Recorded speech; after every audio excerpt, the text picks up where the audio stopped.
स्वागत है एक बार फिर से आपका। और अब अगले चार स्टॉक्स जो हम लोगों ने टीम में शामिल किए हैं, उसमें HBL पावर।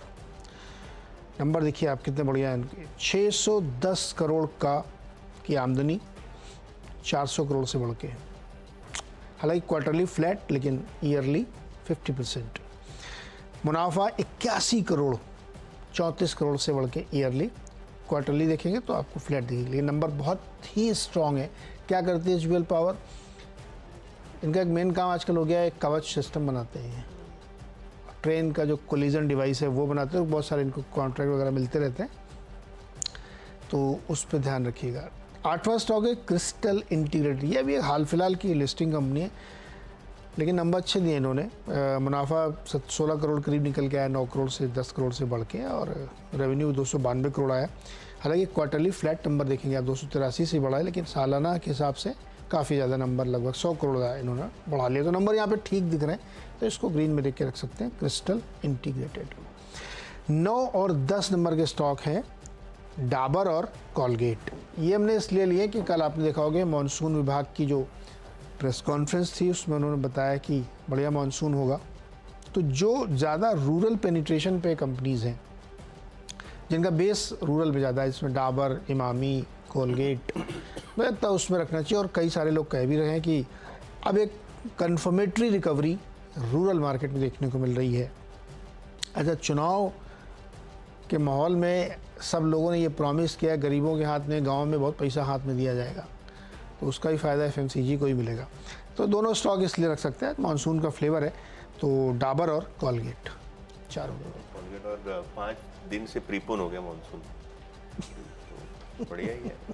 होपफुली मुंबई वालों को राहत जल्दी मिलेगी गर्मी से। यार 10 तारीख को दिल्ली वालों को, हाँ दिल्ली वालों को थोड़ा वेट करना पड़ेगा। दिल्ली वालों को 15 जुलाई तक को वेट करना पड़ेगा। बहरहाल जो स्टॉक्स फोकस में है, अर्निंग्स के आधार पे Borosil renewables net loss 53 crore का कंपनी ने दिया है। एबिटा लॉस हुआ 25 करोड़ का। रेवेन्यूज में भी 9% की गिरावट, तो बहुत ही वीक नंबर्स दिखाई पड़ रहे हैं। ऑब्वियसली मैनेजमेंट कमेंट्री के लिए भी थोड़ा बहुत इंतज़ार करेंगे किस हिसाब से आने वाले क्वार्टर्स उनको लगते हैं, लेकिन Q4 का प्रदर्शन काफ़ी वीक रहा है। यूजुअली ऐसा होना नहीं चाहिए, लेकिन बहुत ही ज़्यादा प्रेशर में दिख रहे हैं अर्निंग्स। थोड़ा बहुत प्रेशर में रह सकता है स्टॉक, रेड में लेके चल रहा हूँ। नीरज जी, एलगी इक्विपमेंट, ये भी कंपनी इन्वेस्टर्स की फेवरेट कंपनी है, लेकिन प्रॉफिट में 55% की गिरावट, एबिटा में 2% की गिरावट, और रेवेन्यूज में केवल 4% की ग्रोथ। कैपिटल गुड कंपनी है। हाँ, नंबर्स थोड़े वीक है। मार्जिन में भी लगभग 70 बेसिस पॉइंट्स का डिक्लाइन आपने देखा है, तो यहाँ भी प्रेशर है। रेड में लेके चल रहा हूँ इसको भी।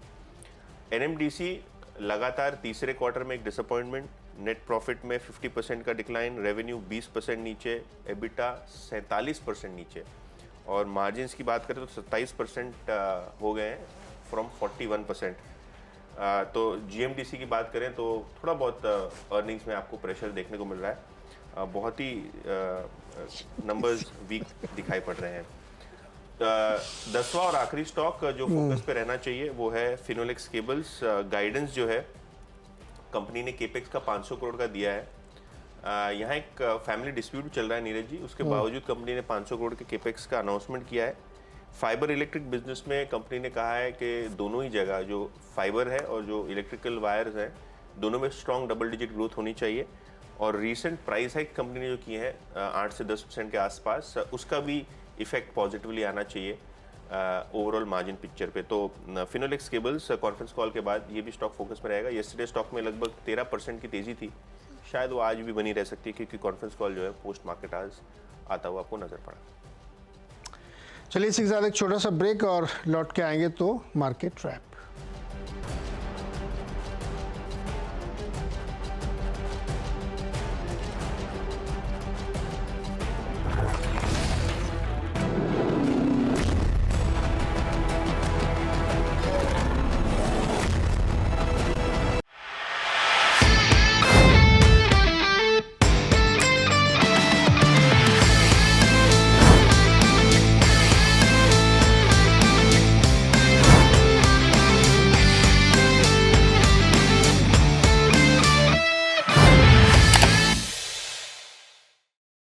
बता दें कि मनी कंट्रोल पर दिए गए विचार एक्सपर्ट्स के अपने निजी विचार होते हैं। वेबसाइट या मैनेजमेंट इसके लिए उत्तरदायी नहीं है। यूजर्स को मनी कंट्रोल की सलाह है कि कोई भी निवेश निर्णय लेने से पहले सर्टिफाइड एक्सपर्ट की सलाह लें।